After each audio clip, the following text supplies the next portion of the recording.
Who's ready for chapter 3? Bridge to Terabithia. We've got Noodle joining us this time. We'll see if she can stick around. All right, Zanza, are you going to breathe heavy through the whole thing?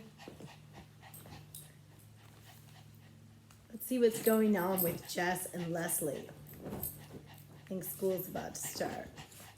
This chapter is called The Fastest Kid in the 5th Grade. Noodle's acting crazy.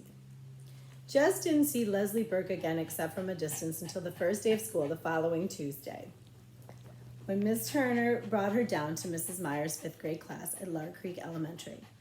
Leslie was still dressed in the faded cutoffs and the blue undershirt.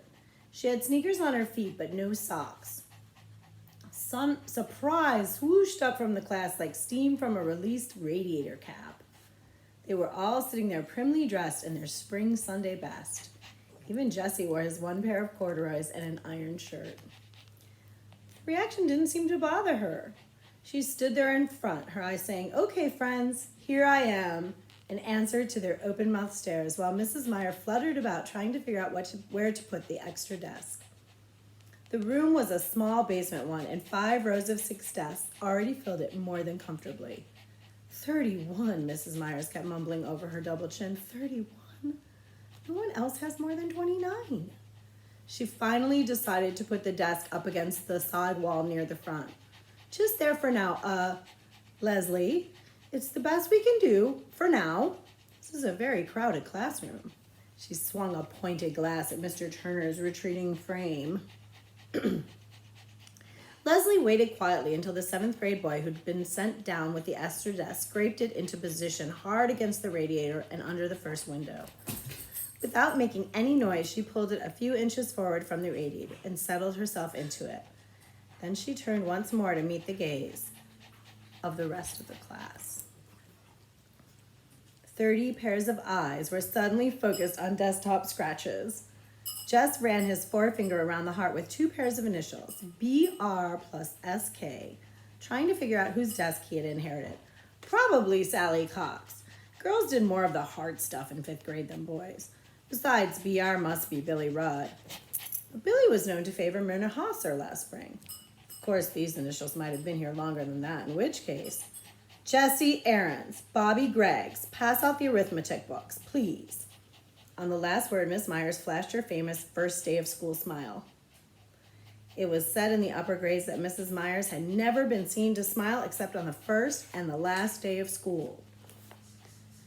Jess roused himself and went to the front. As he passed Leslie's desk, she grinned and rippled her fingers low in a kind of wave.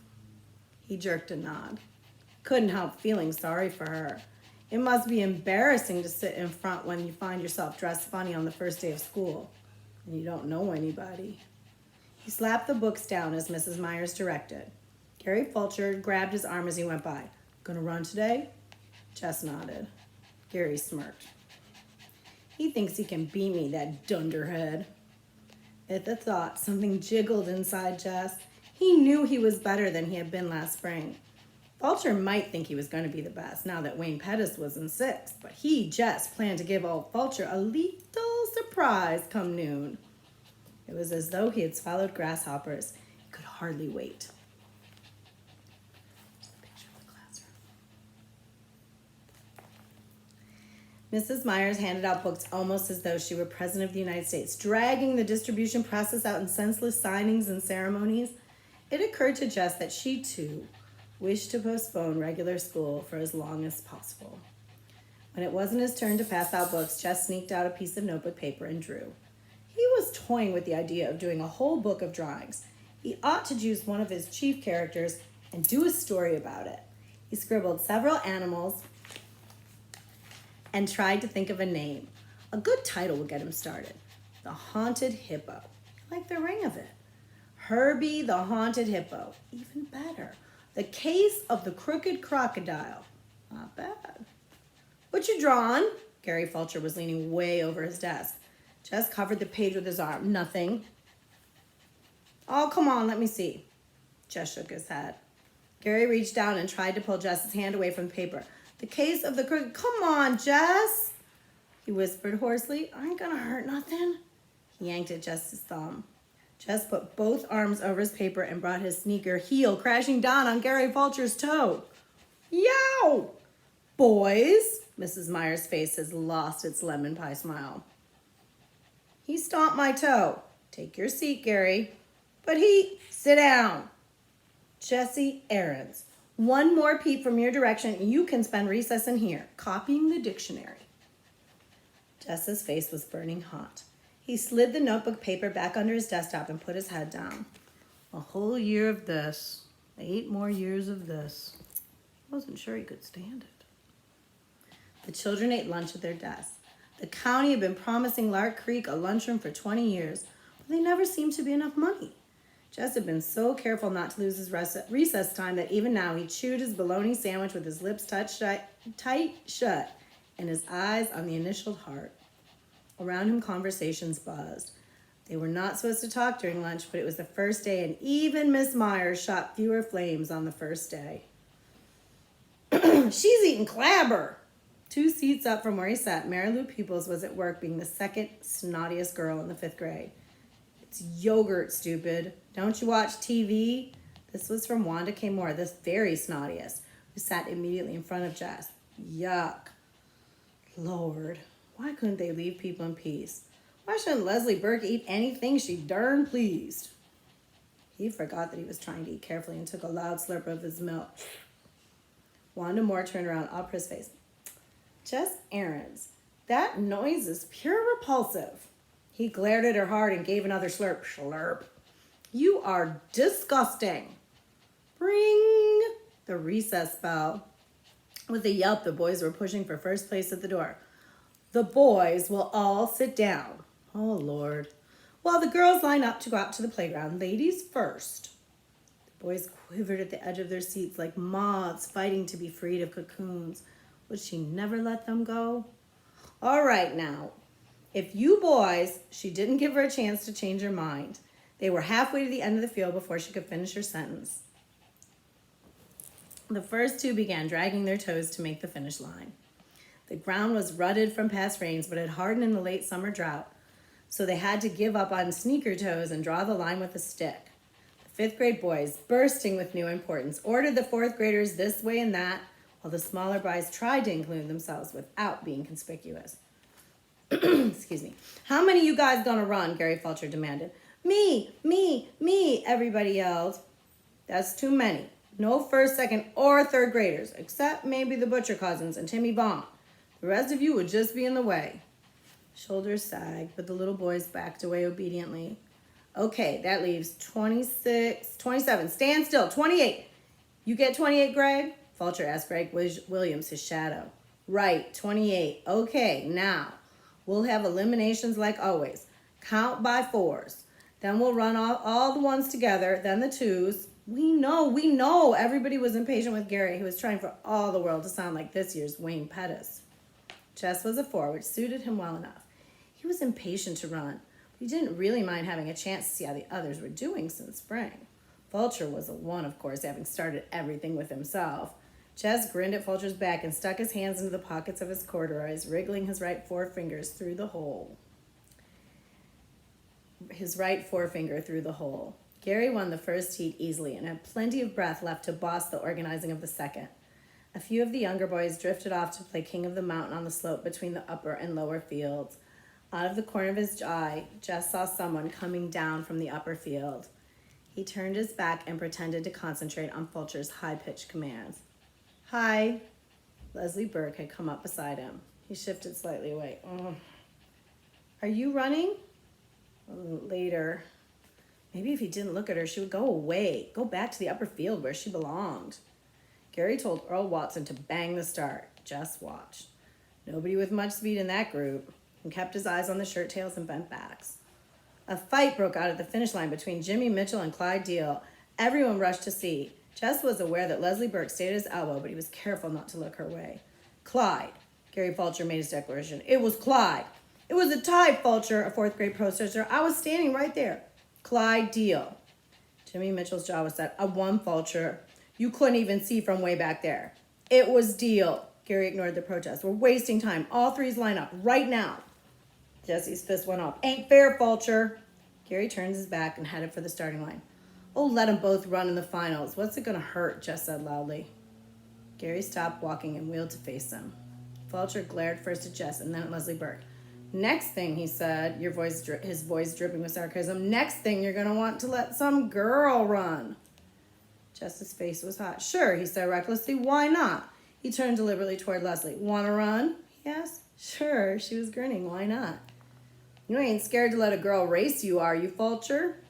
For a minute, he thought Gary was going to stalk him. He stiffened.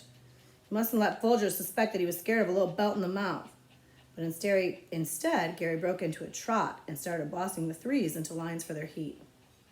You can run with the fours, Leslie. He said it loudly enough to make sure Fulcher could hear him, and then concentrated on the rudders. See, he told himself, you can stand up to a creep like Fulcher, no sweat. Bobby Miller won the threes easily. He was the best of the fourth graders, almost as fast as Fulcher, but not as good as me, Jess thought. He was beginning to get really excited now. There wasn't anybody in the fourth who could give him much of a race. Still, it would be better to give Fulcher a scare by running well in the heat. Leslie lined up beside him on the right. He moved a tiny bit to the left, but she didn't seem to notice. With a bang, Jess shot forward. It felt good. Even the rough ground around the bottom of his worn sneakers, he was pumping good. He could almost smell Gary Fulcher's surprise at his improvement. The crowd was noisier than they'd been during the other heats. Maybe they were all noticing. He wanted to look back and see where the others were, but he resisted the temptation. It would seem conceited to look back. He concentrated on the line ahead. It was nearing with every step. Oh, Miss Bessie, if you could see me now.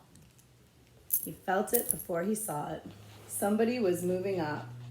He automatically pumped harder. Then the shape was there in his sideways vision. Then suddenly pulling ahead.